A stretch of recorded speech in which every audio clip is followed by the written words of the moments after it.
Aku mengetahui bahwa sholat sunnah 2 rakaat sebelum subuh lebih mulia daripada dunia dan isinya.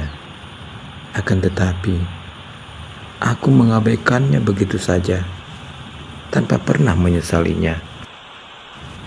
Aisyah radhiyallahu anha meriwayatkan sebuah hadis tentang sholat sunnah sebelum subuh.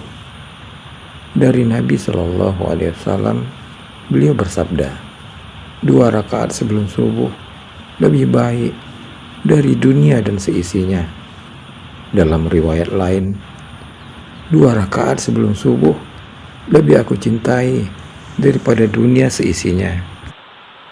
Dalam lafaz lain disebutkan bahwa Aisyah berkata, aku tidak pernah mendengar Rasulullah SAW mengerjakan sholat sunnah yang lebih semangat dibandingkan dengan sholat sunnah 2 rakaat sebelum subuh. Aku mengetahui bahwa sholat secara berjamaah itu akan mendapat ganjaran 27 derajat dibanding sholat bersendirian. Akan tetapi, ruginya aku masih tidak mampu untuk berjamaah di masjid atau surau secara konsisten. Dari Abdullah bin Umar, beliau berkata bahwa Rasulullah SAW bersabda, sholat berjamaah lebih utama daripada sholat sendirian sebanyak 27 derajat. Dalam riwayat lain, Nabi SAW bersabda, jika salah seorang di antara mereka berwudu, lalu menyempurnakan wudunya, kemudian mendatangi masjid, tidaklah mendorong melakukan hal yang lain selain untuk melaksanakan sholat, maka salah satu langkahnya akan meninggikan derajatnya, sedangkan langkah lainnya akan menghapuskan kesalahannya. Ganjaran ini semua diperoleh sampai dia memasuki masjid. Jika dia memasuki masjid, dia berarti dalam keadaan sholat selama dia menunggu sholat. Malaikat pun akan mendoakan salah seorang di antara mereka selama dia berada di tempat dia sholat. Malaikat tersebut nantinya akan mengatakan, ya Allah, rahmatilah dia. Ya Allah, ampunilah dia. Ya Allah, terimalah taubatnya. Hal ini akan berlangsung selama dia tidak menyakiti orang lain dengan perkataan atau perbuatannya, dan selama dia dalam keadaan tidak berhadas. Aku mengetahui bahwa ucapan Subhanallahi wa bihamdih sebanyak 100 kali dalam sehari akan menghapuskan dosa-dosaku, walaupun dosaku sebanyak buih di lautan. Akan tetapi, sayang, berapa banyak hari yang berlalu tanpa aku mengucapkannya sedikit pun. Rasulullah Sallallahu Alaihi Wasallam bersabda, barang siapa membaca Subhanallah wa bihamdih, Maha suci Allah dan segala puji baginya, 100 kali dalam sehari, maka dosanya akan dihapus meskipun sebanyak buih di lautan.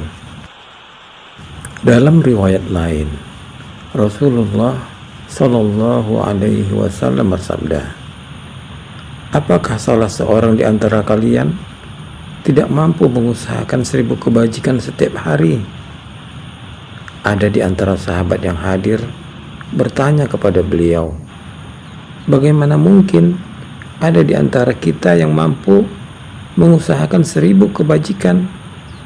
Beliau bersabda, ia bertasbih 100 kali, akan dituliskan baginya pahala 1000 kebajikan atau dihapuskan darinya 1000 keburukan.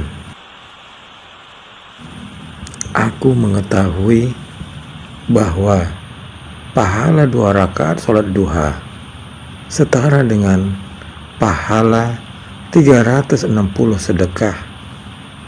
Akan tetapi sayang, hari berganti hari tanpa aku melakukan sholat duha.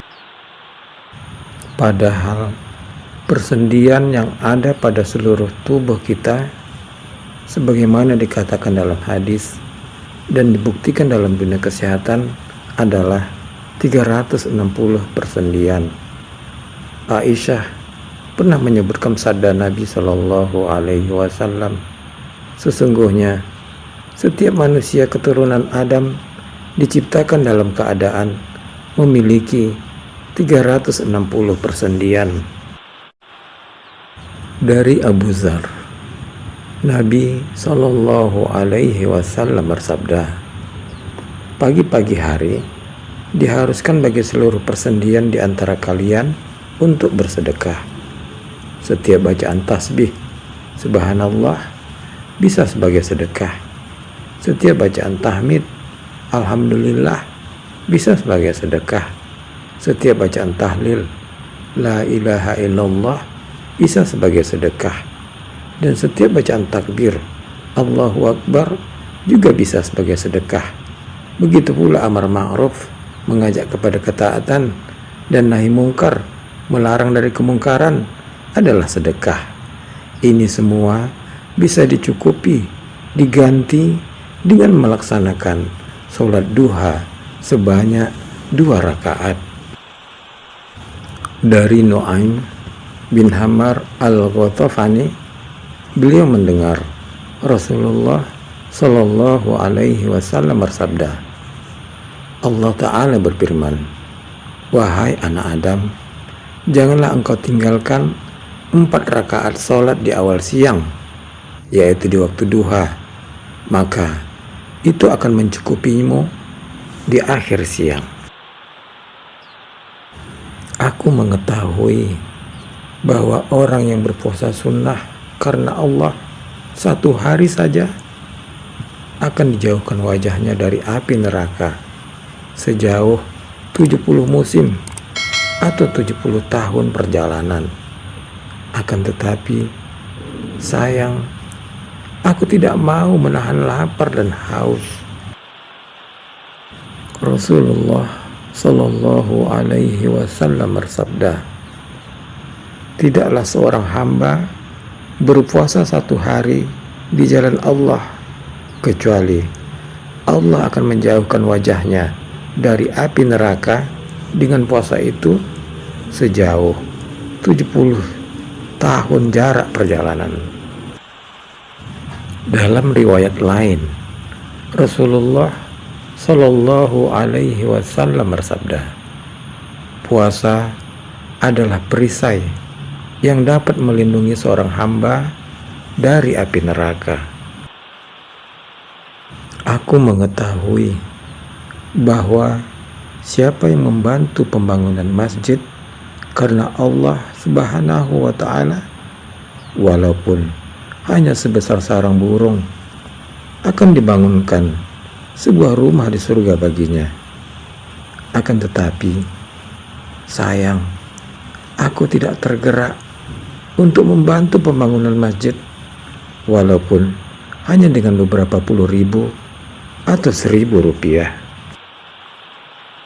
Dari Jabir bin Abdullah radhiyallahu anhuma, sesungguhnya Rasulullah Shallallahu Alaihi Wasallam bersabda, barang siapa membangun masjid karena Allah sebesar sarang burung atau lebih kecil, maka Allah akan bangunkan baginya rumah di surga.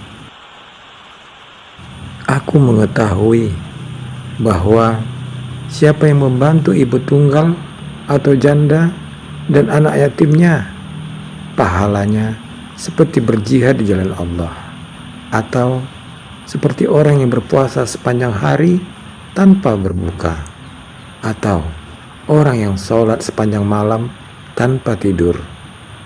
Akan tetapi sayang, sampai saat ini aku tidak berusaha untuk membantu seorang pun.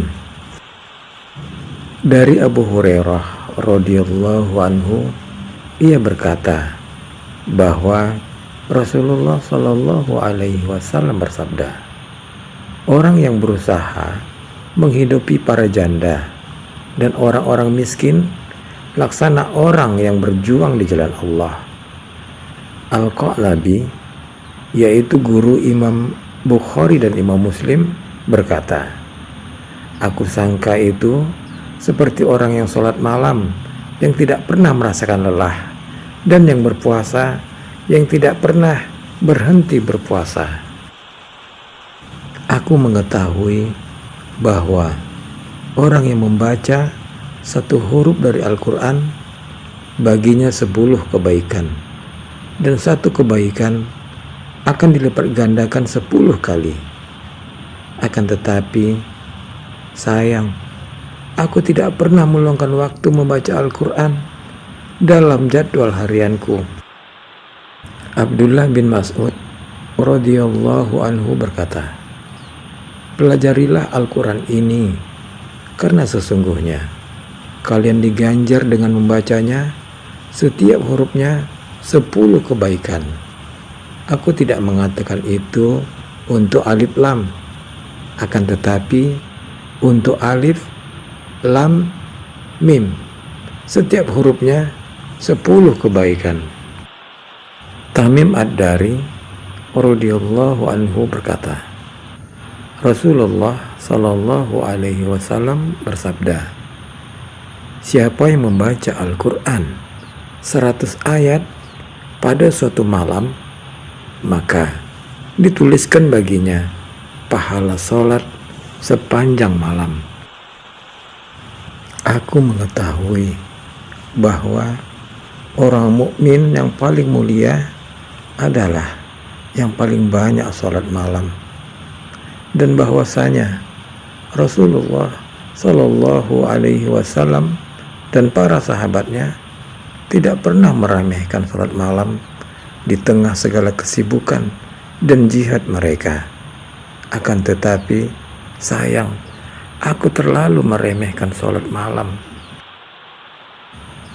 Rasulullah Shallallahu Alaihi Wasallam bersabda, seseorang yang bangun pada malam yang dingin dari ranjang dan selimutnya, lalu ia berwudu dan melakukan sholat, Allah Subhanahu wa Ta'ala berfirman kepada para malaikatnya, apa yang mendorong hambaku melakukan ini? Mereka menjawab, wahai Rabb kami, ia melakukan ini karena mengharap apa yang ada di sisimu dan takut dari apa yang ada di sisimu pula. Allah berfirman, sesungguhnya aku telah memberikan kepadanya apa yang ia harapkan dan memberikan rasa aman dari apa yang ia takutkan. Wahab bin Munabih berkata, sholat di waktu malam akan menjadikan orang yang rendah kedudukannya menjadi mulia, dan orang yang hina menjadi berwibawa. Sedangkan puasa di siang hari akan mengekang seseorang dari dorongan syahwatnya. Tidak ada istirahat bagi seorang mukmin tanpa masuk surga. Aku mengetahui bahwa hari kiamat pasti terjadi tanpa ada keraguan, dan pada hari itu Allah Subhanahu wa Ta'ala akan membangkitkan semua yang ada di dalam kubur. Akan tetapi, sayang, aku tidak pernah mempersiapkan diri untuk hari itu. Aku sering menyaksikan orang yang kukenal dan kusayangi meninggal mendahuluiku. Akan tetapi, sayang, aku selalu hanyut dengan senda gurau dan permainan, seakan-akan aku mendapat jaminan hidup selamanya. Ya Allah, betapa bodohnya diri ini ketika semua amalan itu berlalu tanpa sedikit pun penyesalanku. Betapa tiada berartinya hidup ini. Aku menginginkan surga, tapi aku tidak bersungguh-sungguh untuk menggapainya. Usiaku berlalu begitu saja. Maka 1000 tahun pun usiaku akan tidak artinya bagiku jika surga itu hanya sekedar angan-angan belaka tanpa ada amalan yang nyata. Semoga bermanfaat. Barakallahu fikum.